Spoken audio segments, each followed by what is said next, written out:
सभी को सादर नमस्ते जी। स्वागत है आप सभी का एक और नई वीडियो में। आज की इस वीडियो में हम अपने ऐतिहासिक ग्रंथ रामायण और महाभारत के विषय में चर्चा करेंगे। तो प्रश्न है कि क्या हमें रामायण और महाभारत को प्रमाणित मानना चाहिए? आइए इस प्रश्न के समाधान पक्ष की ओर चलते हैं। जो वास्तविक सच्ची बातें इन ऐतिहासिक पुस्तकों में हैं वे माननीय हैं, और जो बातें विज्ञान विरुद्ध हों या वेद विरुद्ध लगती हैं उन पर विश्वास नहीं किया जा सकता। श्री रामचंद्र और श्री कृष्ण महाराज जी का जीवन साफ सुथरा था। उनके जीवन का, उनके गुणों का अनुकरण करना चाहिए। ऐसे महापुरुषों के चरित्र को पढ़कर स्वयं को वैसे चरित्र में ढालना उचित है। मर्यादा पुरुषोत्तम श्री रामचंद्र जी और योगेश्वर श्री कृष्ण चंद्र जी महाराज वेद को ही मानते और जानते थे। अतः हमको भी अपने पूर्वजों के पद चिन्हों पर चलना चाहिए और वेद में पूर्ण रूपेण विश्वास करना चाहिए। रामायण और महाभारत के अलावा अनेक पुस्तकें हमारे ही देश के इतिहास हैं। इनको अवश्य पढ़ना चाहिए। इनमें जो जो बातें धार्मिक सत्य हैं उनको मानना चाहिए, और जो जो बातें अधार्मिक हैं वे त्यागने योग्य हैं।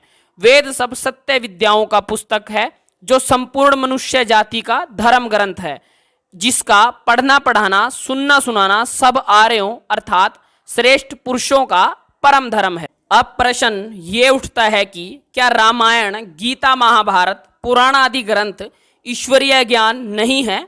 आइए इस प्रश्न के समाधान पक्ष की ओर चलते हैं। ईश्वरीय ज्ञान केवल वेद है, और जो जो ग्रंथ वेदानुकूल हैं जैसे उपनिषद, दर्शन इत्यादि, इनको प्रमाण में लाया जा सकता है। बाकी जो गीता, महाभारत इत्यादि पुस्तक हैं वे मनुष्यकृत हैं। इनको इतिहास कहा जा सकता है। रामायण, गीता, महाभारत इत्यादि में मनुष्यों के नाम, स्थल, घटनाएं हैं। जो हो चुका है उस इतिहास का वर्णन है। श्री राम, श्री कृष्ण इत्यादि राजा जो हो चुके हैं उनके जीवन काल का वर्णन है। फिर इनको ईश्वरीय ज्ञान कैसे माना जा सकता है?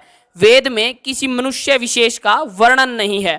उसमें तो सब मनुष्य मात्र के लिए जो जो हितकर है, जिससे उनकी उन्नति हो, ऐसा वर्णन है। ऋग्वेद, यजुर्वेद, सामवेद और अथर्ववेद में क्रमशः विज्ञान, कर्म, उपासना और ज्ञान विज्ञान की संपूर्ण विद्याएं वर्णित हैं। ईश्वरीय ज्ञान सृष्टि के आदि में ही होता है, न कि संसार के कई साल गुजरने के पश्चात। अगर गीता, महाभारत, रामायण और पुराण आदि को ईश्वरीय ज्ञान समझ भी लें तो वह ईश्वर पक्षपाती और अन्यायी सिद्ध हो जाता है, क्योंकि इतने वर्ष बीतने के बाद वह अपना ज्ञान मनुष्यों को प्रदान करता है।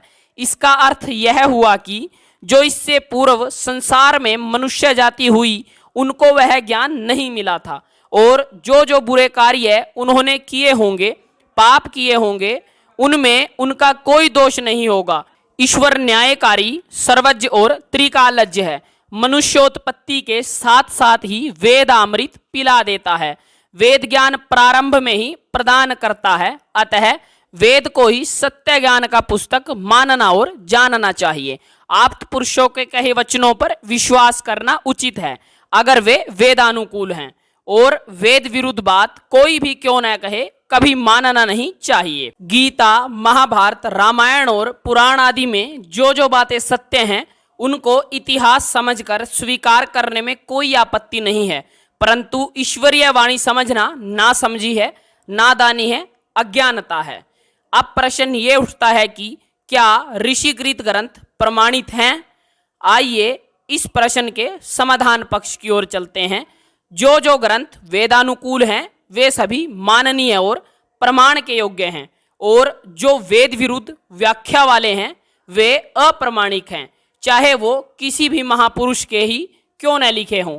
आर्य समाज के संस्थापक महर्षि स्वामी दयानंद सरस्वती जी ने अपने अमर ग्रंथ सत्यार्थ प्रकाश के तृतीय समुल्लास में इस विषय में लिखा है कि जैसे ऋग्वेद, यजुर्वेद, सामवेद और अथर्ववेद चारों वेद ईश्वरकृत हैं, वैसे ऐतरेय, शतपथ, साम और गोपथ चारों ब्राह्मण शिक्षा, कल्प, व्याकरण, निघंटु, निरुक्त, छंद और ज्योतिष 6 वेदों के अंग, मीमांसा आदि 6 शास्त्र, वेदों के उपांग, आयुर्वेद, धनुर्वेद, गंधर्व वेद और अथर्ववेद, ये चारों वेदों के उपवेद सब ऋषि मुनि के ही ग्रंथ हैं।